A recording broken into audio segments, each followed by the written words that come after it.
Good morning. We begin a new book today on Torah Tuesday, but we shouldn't think that Exodus is a new story.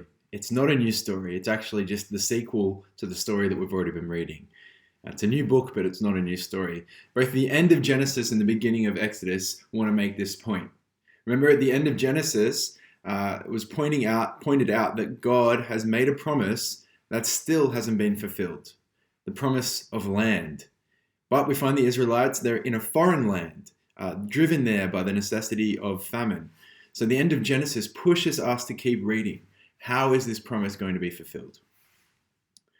And then Exodus begins by pushing us back to the story of Genesis, to connect this story with the story that we just read. The first lines of Genesis is just the recap of the family of Israel, which is the whole story of Genesis. This book is a sequel. It's not a standalone story. And you actually see that as you read this story. It echoes Genesis in almost every line of the first few chapters. Joseph has died, we're told, at the beginning of Exodus, but the Israelites were exceedingly fruitful. They multiplied greatly and increased in numbers and became so numerous that the land was filled with them. That is meant to remind you of Genesis chapter 1. It's almost verbatim the same things that the people were encouraged to do in Genesis 1. And then we meet the new Pharaoh, the bad guy, I guess. He acts shrewdly to deal with these increasing Israelites. Now, shrewdly is an interesting adjective. Who else has been described as shrewd? It was actually the serpent in the garden that was described as shrewd. See, Pharaoh, he is worried that the Israelites will rise up against him, or they'll join on with his enemies and overtake him. So his solution is to enslave them, to force them to build store cities at Pithom and Ramesses. But this downward pressure, it doesn't actually squash the Israelites. It only makes them multiply all the more. Again, this reminds us of Genesis. It reminds us that God said to Abraham, whoever curses you, I will curse. And so in the very act of Pharaoh trying to curse Israel, he is himself cursed by it. It's such a good story. I love this. So the Egyptians, they dread the Israelites and they work them ruthlessly. And Pharaoh says to the Hebrew midwives, when a boy is born, kill him. But the midwives, they fear God and they don't do this.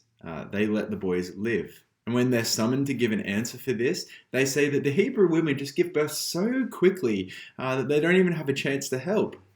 And as a result of their actions, God is kind to them and they have their own families. And then Pharaoh comes up with another solution for the increasing Israelite problem. This time his solution is the most harsh. Throw the Hebrew boys into the Nile. Well, I wonder, how do you think this is going to go for him? Remember, he tried to squash the Israelites with slavery, and what happened? Literally, this is what it says. The more they were oppressed, the more they multiplied.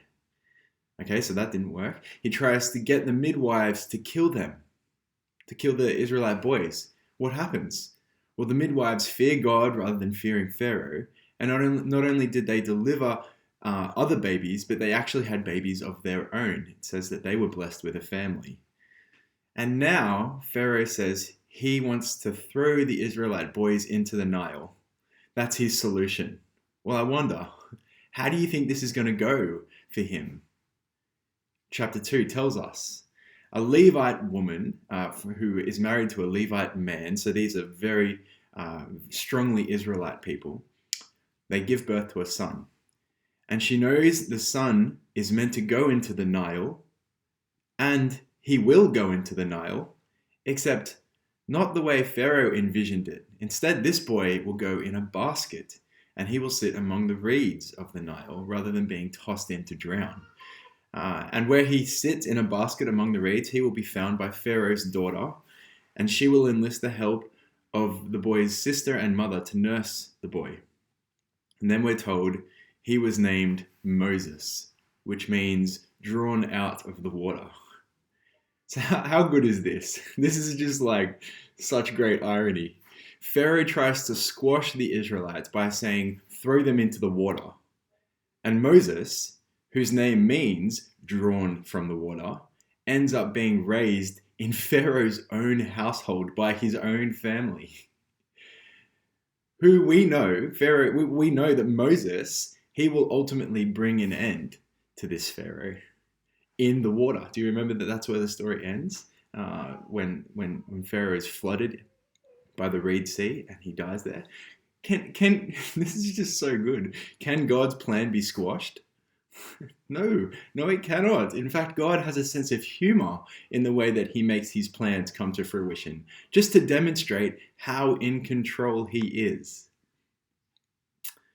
Now, Exodus, the main theme of Exodus is about coming to know the name of God.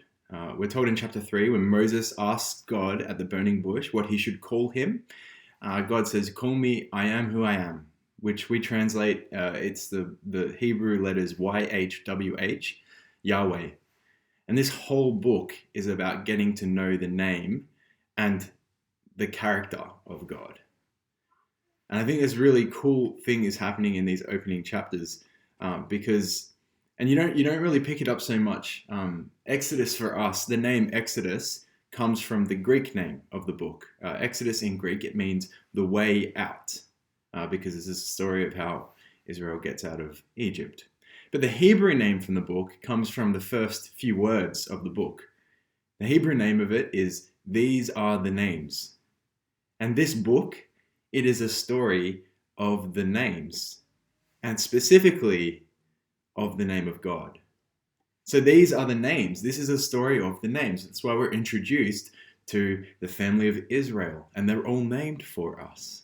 And then we meet this new Pharaoh who is unnamed, and he seems to have forgotten the name of Joseph.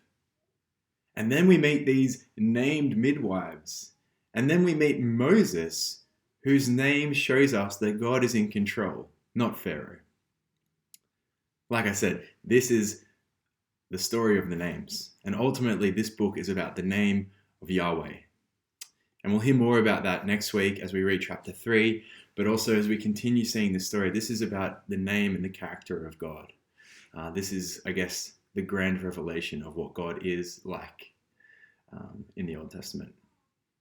But just in finishing today, I think that we can take a lesson and some application from the Hebrew midwives, because they act in kindness. Their kindness to these newborn baby boys is a response to God's kindness to them. So it says that they feared God, and so they responded in kindness to God's kindness by being kind to these newborn boys. So I wonder who you can act in kindness toward today. Maybe it's a colleague, somebody, maybe even somebody who you don't normally get along with very well. Maybe you can ask yourself, what does it mean to act in kindness to that person today? Maybe it could be a person in a vulnerable position. How can you act in kindness and be helpful and generous to a person like that today? Maybe you could cook a meal for someone who you know is in hard times. We should act in kindness like these Hebrew midwives acted in kindness. They did it as recipients of God's blessing, and as the story says, as a result, they were blessed as well. And I think that would be true of us. Our kindness comes as a recipient of God's kindness, and as a result of it, we'll be blessed. As a result of sharing that kindness with others, we'll be blessed as well. Enjoy the day.